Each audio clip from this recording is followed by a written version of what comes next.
दोस्तों, स्वागत है आपका मेरे चैनल राजू गौड़ हिंदी कहानियाँ पर। आज जो कहानी मैं आपको सुनाने जा रहा हूँ इसका नाम है कहानी बिहान शॉर्ट स्टोरी। कार थोड़ी देर खड़खड़ करती हुई अपने दम से ज्यादा जोर लगा रही, फिर हार मानकर रुक ही गई। मैंने खिड़की से बाहर झांकते हुए ड्राइवर से पूछा, अब क्या हुआ? हर थोड़ी देर में तुम्हारी कार को नाटक करने की आदत है क्या? ड्राइवर ने झल्लाहट दबाते हुए मुझे जवाब दिया, अब गाड़ी नखड़े उठा रही है तो क्या करें साहब, उठाने तो पड़ेंगे ही। मैंने टाइम देखा, 3 तो यहीं बज गए थे। 4 से पहले हवेली पहुंच नहीं पाऊंगा, 2-3 घंटे तो कम से कम रुकना ही है वहाँ, यानी 6-7 बज जाएंगे। अब रात में क्या वापस होना, सुबह से पहले तो नहीं निकल पाऊंगा। कल फिर इसी खड़खड़ रास्ते को झेलते हुए स्टेशन पहुँचना, सोचकर ही दिमाग थकने लगा था। साहब, कीचड़ मिट्टी का रास्ता है, लग रहा है कुछ दिक्कत हो गई कार में। फोन किया है, मैकेनिक आएगा, समझ लीजिए घंटे भर की फुर्सत। इससे ज्यादा खराब क्या ही होगा। एक पल को मेरा दिमाग भन्नाया, फिर खुद पर शर्म आई। मैं किस लिए जा रहा था हवेली? जिस बात के लिए जा रहा था उस बात का तो एक रत्ती भी दुख मेरे मन के किसी कोने में था नहीं। एक एक्सीडेंट में अपने माँ पापा को खोने के बाद मैं ताऊ जी के घर ही रहा। ताई जी, जिनकी छाया में मैं बड़ा हुआ, वो 3 दिन पहले दुनिया छोड़कर चली गई थी और उनकी मौत पर जाना एक बहाना था। मैं तो अनीता का हाल जानने जा रहा था। मैंने कार की पिछली सीट पर लेटकर बैग का तकिया बना लिया। जब तक कार ठीक नहीं हो जाती, एक नींद तो ले ही जा सकती थी। आंख मूंदते ही ताऊ जी के बेटे प्रताप भैया का चेहरा खट से सामने आ गया।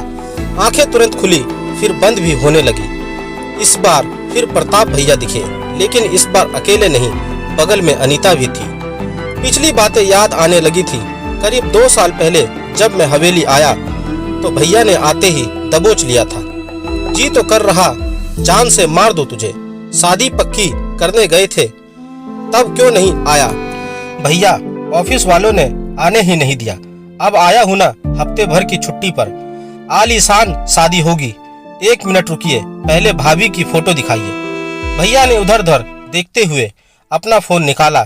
एक फोल्डर था भाभी की फोटो का। मैंने झांक कर देखा, इतनी फोटो रखे हुए हो। मैंने व्हाट्सएप पर मांगा तो क्यों नहीं भेजी। भैया ने फोटो गैलरी देखते हुए कहा, देख सूरज, मुझे ये सब पसंद नहीं, तू जानता है। मैं तुझे भेजता, तू अपने दोस्तों को भेजता, फिर ये फोटो इधर से उधर घूमती। ओहो, पजेसिव हो रहे हैं भाभी के लिए। अच्छा, अब तो दिखाइए। मैंने उनके हाथ से फोन छीन लिया। अरे ये क्या, मेरा तो मुंह खुला रह गया। कितनी सुंदर है ना तेरी भाभी। भैया मुझे चौंका हुआ देख गर्व से भरे जा रहे थे और मैं एक के बाद एक फोटो देखता जा रहा था। ये तो अनीता है, मेरठ से है ना? ओह माय गॉड, मेरा चेहरा जैसे ही खिला भैया का उतर गया। ए भाई, पूरी बात बता, इतना कैसे जानता है इसको? अनीता और मैं 12वीं तक एक साथ पढ़े हैं भैया। पापा की पोस्टिंग वहीं तो थी तब। एक ही स्कूल, एक ही क्लास, घर भी पास थे हमारे। मुझे विश्वास ही नहीं हो रहा था इतनी पुरानी जान पहचान का इस तरह सामने आना, इतने करीबी रिश्ते में बदल जाना। सच कहते हैं दुनिया गोल है। तब तो बेकार इतनी जांच पड़ताल करवाई, लड़की और घर परिवार की तेरे से ही पूछ लेते। भैया मजाक करने की कोशिश करते हुए हंस तो दिए, लेकिन वो हंसी उनके चेहरे पर फैल नहीं पाई। पता नहीं क्या हुआ उसके बाद। वो जब देखो तब मुझसे अनीता के बारे में अजीब ढंग से पूछते रहते। उन सवालों में कौतूहल नहीं, बेचैनी झलकती थी। सब लड़कों से बात करती थी अनीता। तुम सब लोग घूमने भी जाते थे साथ में। अनीता तो बहुत सुंदर है, लड़के पटाने की कोशिश तो करते ही होंगे। कभी नाम उछला किसी के साथ। मुझे प्रताप भैया की ये बेचैनी डराने लगी थी। उनके अंदर एक घुटन सी महसूस होती थी। मुझे डर सताने लगा कि इस घुटन में इनका रिश्ता कैसे टिक पाएगा। एक घुटन मेरे अंदर भी फैली हुई थी। अनीता और मैं बचपन के सिर्फ दोस्त नहीं थे, उससे ज्यादा भी कुछ थे। ये बात हम दोनों को पता थी और सिर्फ हम दोनों तक ही सीमित थी। हेलो, आप सूरज बोल रहे हैं? एक दिन सुबह ही किसी अनजान नंबर से मेरे पास फोन आया। जी आप कौन? मैं अनीता, आपकी भाभी। एकदम शांत आवाज आई। मैं संभल गया। नाम बताने के साथ मुझे रिश्ता भी समझा दिया गया था। कैसी हो? कैसे हैं आप? मैंने अपनी भाषा ठीक की। मैं ठीक हूँ। इन्होंने बताया कि आप इनके चचेरे भाई हैं। बस आपसे एक रिक्वेस्ट थी। मैं अनीता की इस औपचारिकता बोली से सींच गया था। कौन कहेगा कि एक समय में हम इतने करीब रहे हैं कि मैं ये कह रही थी कि आपके भैया थोड़ा पॉजिटिव है मेरे लिए, तो आप वो सब मतलब स्कूल वगैरह की बातें क्यों करते रहते हैं? वो बहुत पुरानी बातें हैं। अनीता बोलते हुए रुकी, फिर बोली, इतना पुराना याद नहीं करना चाहिए। मैं कुछ भी बोलने की हालत में नहीं था। बस मैंने इतना पूछा और कुछ। उधर सन्नाटा था। वो कुछ सोचकर बोली, हमारी बात हुई किसी से कहिएगा नहीं। नहीं कहूँगा। और कुछ। मैं रोबोट की तरह पूछता जा रहा था। हालांकि मैं पूछना तो ये भी चाहता था कि जब भैया से छुपकर बात हो रही थी तो उसको मेरा फोन नंबर कैसे मिला था। एक रिक्वेस्ट और थी, आप बुरा मत मानिएगा। मैंने दिल कड़ा कर लिया। कुछ और भी बचा था अभी। जी बताइए। हो सके तो शादी से पहले आप वापस लौट जाइए। मैं नहीं चाहती कि हमारा कभी आमना सामना हो। करंट जैसा लगा था मुझे। ऐसा भी क्या खटक रहा था मैं। हालांकि मैंने उसको आश्वासन करते हुए फोन रख दिया था, लेकिन कुछ था जो मुझे अजीब लग रहा था, बहुत बुरी तरह। शायद मुझे ये शादी ही अजीब लग रही थी। अनीता और भैया का कोई मेल नहीं था। वो एक बहुत पढ़ी लिखी, खुले विचारों वाली लड़की थी और भैया फर्जी डिग्री लादे हुए संकुचित विचारधारा के माहौल में पले हुए अमीर घर के बिगड़ैल लड़के। थोड़ी बहुत जांच पड़ताल की तो पता चला किसी बिचौलिए रिश्तेदार ने आधी अधूरी सूचना देकर रिश्ता तय करा दिया था। अनीता के पापा प्रताप भैया के वैभव पर और अनीता उनकी हीरो जैसी शक्ल और कद काठी पर मोहित होकर तैयार हो गई होगी। बाकी का काम फर्जी डिग्रियों ने कर दिया होगा। पता है, अनीता जब देखो तब पढ़ाई लिखाई की बात करती रहती है। अब उसको क्या बताऊं? मेरे तो सारे बीए एमए घर बैठे हुए भैया जिस बात को सीना ठोक कर बताते थे, वही बात मेरे दिल में धुक धुक करने लगती थी। एक बार शादी होकर आएगी ना, खुद देख लेगी। इतनी तो गिनती उसने सीखी नहीं होगी कि हमारी दौलत गिन पाए। नौकर, पैसा, जमीन जट्टा, बौरा जाएगी तेरी भाभी। भैया ने भविष्यवाणी कर दी थी उस दिन। अनीता सच में बौरा गई थी। शादी के ठीक चौथे दिन बाद जो वो मायके गई तो वापस नहीं आई। मैं तो ऑफिस का बहाना बनाकर ठीक शादी से एक दिन पहले दिल्ली वापस आ गया था। परिवार वालों से खबरें मिलती रही। अनीता किसी भी कीमत पर ससुराल वापस आने को तैयार नहीं थी। फिर करीब महीने बाद एक दिन अचानक अनीता मायके से ससुराल वापस आ गई। भैया का हंसते हुए फोन आया था, अरे बधाई हो, चाचा बनने वाला है तू। हवेली की ये गुत्थी कभी उलझती, कभी सुलझती, कभी खबर मिलती। अनीता ने फिर लड़ाई की, मर जाने की धमकी दी। फिर पता सब ठीक हो गया। हवेली एक घर न रहकर जैसे रिश्तों का अस्पताल हो चुकी थी, जहां सारे रिश्ते बीमार थे। बेवकूफ औरत है, ध्यान नहीं रखा अपना। भैया की आवाज दुख की बजाय गुस्से से भरी हुई थी। बच्चा दुनिया में आने से पहले ही अलविदा बोल गया था। सब ने अनीता को दोषी ठहराया था। बवाल एक बार फिर जोर पर था। इन सब में मेरी भूमिका एक मूक दर्शक से ज्यादा नहीं थी। बस मैं ये सब होते देख सकता था, कुछ कर नहीं सकता था। इसी बीच एक नई बात ने शोर मचाया। अनीता ने भैया से बात करना बंद कर दिया था, यहाँ तक कि उनके कमरे तक अलग हो गए थे। सारे नौकरों के बीच मेरा मजाक बनाकर रख दिया है इस लड़की ने। नौकर लोग इस तरह बात करते हैं, साहब का कमरा, बहू जी का कमरा, एक बार आ जा तू, खुद देख ले आकर, बात इतनी बिगड़ जाएगी किसी ने सोचा नहीं था। मुझे भी अब ये सब नाटक जैसा लगने लगा था। मन करता था अनीता से जाकर बात करूं। फिर याद आती उसकी ना मिलने वाली बात। एक बार फोन भी लगाया उसको, नंबर ही काम नहीं कर रहा था। हेलो सूरज, मैं अनीता। एक दिन अचानक किसी नए नंबर से अनीता का फोन आया। चौंकाने वाली दो बातें थी, एक तो फोन आना, दूसरा भाभी का रिश्ता याद न दिलाते हुए सिर्फ अनीता कहना, जी बोलिए भाभी, मैं अपने दायरे में ही रहा, मुझे इन सब के खिलाफ केस करना है, सपोर्ट करोगे? मेरे होश उड़ गए थे। अब ये क्या था? घर में भयंकर बवाल करके भी इसको चैन नहीं। अब केस भी होगा और इसमें भी मेरा सपोर्ट। मैं हूँ कौन? आप मुझसे कैसे सपोर्ट मांग सकती हैं मेरी फैमिली के खिलाफ? मेरे सवाल के जवाब में मुझे सुनाई दिया सन्नाटा और फिर रोने की आवाज। अनीता एक शब्द भी नहीं बोल पा रही थी और जब बोलना शुरू किया तो सन्नाटा मेरे जेहन पर छाने लगा था। अनीता की बात माने तो वो नरकीय जीवन जी रही थी। शराब पीकर पत्नी को पीटना भैया के लिए आम बात थी। किसी भी आदमी से वो बात कर ले तो भैया पर भूत सवार हो जाता था। शादी के तुरंत बाद ही भैया की कुछ हरकतें अनीता को नागवार गुजरी थी, तभी वो मायके से आना नहीं चाहती थी। फिर तुम वापस क्यों आई? वहीं रहकर विरोध करती, तलाक लेती? मैंने रूखे ढंग से पूछा। मैं उसकी बात आसानी से मान नहीं पा रहा था। मैं नहीं आना चाहती थी। तब तक पता चला कि प्रेगनेंसी है। मुझे लगा शायद सब ठीक हो जाएगा। अब वो रुक कर बोली। ठीक भी रहा कुछ दिन, फिर मेरा एक कजन आया मुझसे मिलने। उसके जाने के बाद इनको लगा कि मेरे उसके बीच कुछ गलत रिश्ता है। इन्होंने बहुत मारा मुझे। मेरा 7वां महीना चल रहा था।